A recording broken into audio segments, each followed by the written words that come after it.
June 1980, Shorthand Tamil Senior Grade. Get ready for the dictation. 10 seconds. 5 seconds. Start. நண்பர்களே, நாளைக்கு நமது சுதந்திர தினத்தின் 31வது ஆண்டு விழா ஆகும். இந்த புனிதமான நிகழ்ச்சியை ஒட்டி நம் நாட்டிலும் வெளிநாடுகளிலும் உள்ள நம்முடைய தேசத்து குடிமக்கள் அனைவருக்கும் வானொலி வாயிலாக என்னுடைய வாழ்த்துக்களை தெரிவித்துக் கொள்கிறேன். இன்று நம்முடைய இந்திய தேசம் பல்வேறு முனைகளில் குறிப்பிட்ட முன்னேற்றத்தை கண்டிருக்கிறது. அவ்வாறு இருந்தாலும் கூட இன்னும் தொடர்ந்து வளர்ச்சி அடைய வேண்டிய நிலையில் அது இருக்கிறது. அவ்வாறு வளர்ச்சி அடைய வேண்டுமானால் நிலையான தன்மை இருக்க வேண்டும். நிலையான தன்மையே நமது வாழ்க்கையின் அடித்தளமாக இருக்கிறது. நம்முடைய வரலாற்றில் நாம் இப்பொழுது ஒரு திருப்புமுனையில் நிற்கிறோம். இந்தச் சந்தர்ப்பத்தில் நாம் தவறான பாதையில் திரும்பிவிட்டால் அது தேசத்திற்கு ஆபத்தாக முடியும் என்பதை உங்களுக்கு நினைவுபடுத்த விரும்புகிறேன். ஜனநாயகத்தில் எப்பொழுதும் நியாயமான கருத்து வேறுபாடுகளுக்கு இடம் இருக்கிறது என்பதை நீங்கள் நன்றாக அறிவீர்கள். அத்தகைய கருத்து வேறுபாடுகளை பற்றி விவாதிப்பதற்கான மன்றங்கள் இருக்கின்றன. அங்கு இவைகளை பற்றி விவாதிக்காமல் கருத்து வேறுபாடுகளை தெருக்களுக்கு கொண்டு செல்லுதல் போன்றவைகளுக்கு ஜனநாயகத்தை கொண்டு செல்லக்கூடாது.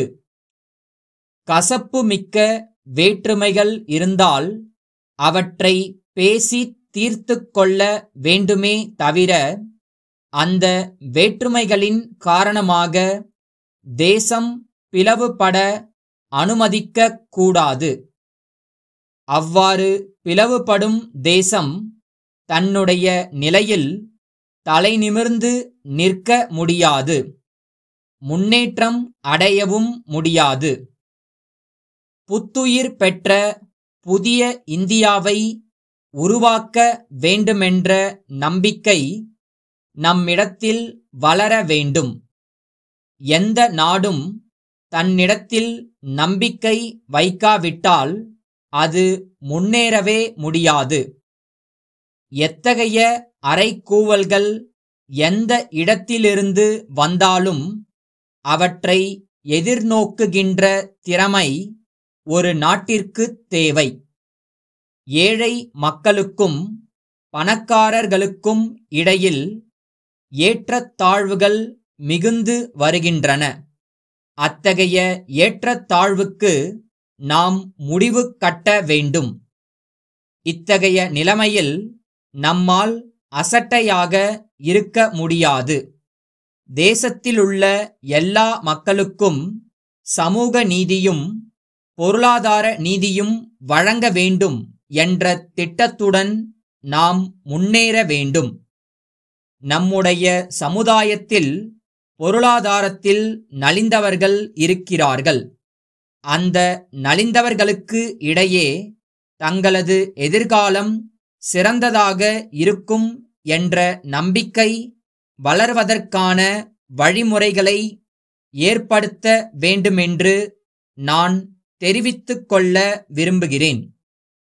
சமூக பொருளாதார வளர்ச்சிக்கு நாம் அமைத்திருக்கும் திட்டம் இளைஞர்களுக்கு நம்பிக்கையை ஏற்படுத்தி இருக்கிறது.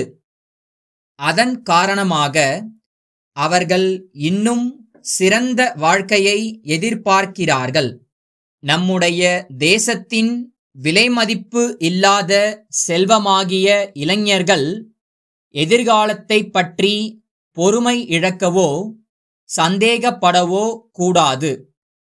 கடுமையாக உழைக்கும் இந்த மிக பெரும் மனித சக்தியை தேசத்தை உருவாக்கும் பணியில் ஈடுபடுத்த வேண்டும். குறிப்பாக கிராமப்புற வளர்ச்சியில் இந்த சக்தியை பயன்படுத்த வேண்டும். சென்னை கிடங்கு தெருவிலுள்ள பிரபுதாஸ் சகோதரர்களின் செயலாளரிடமிருந்து வேலூர் கலச பெருமாள் கோவில் தெருவிலுள்ள கணபதி சகோதரர்களுக்கு 2 ஆகஸ்ட் 1973 தேதியிட்ட கடிதம். அன்புடையீர், தாங்கள் பல ஆண்டுகளாக எங்களுடைய சரக்குகளை மொத்தமாக எடுத்து விற்பனை செய்பவர்களாக இருக்கிறீர்கள்.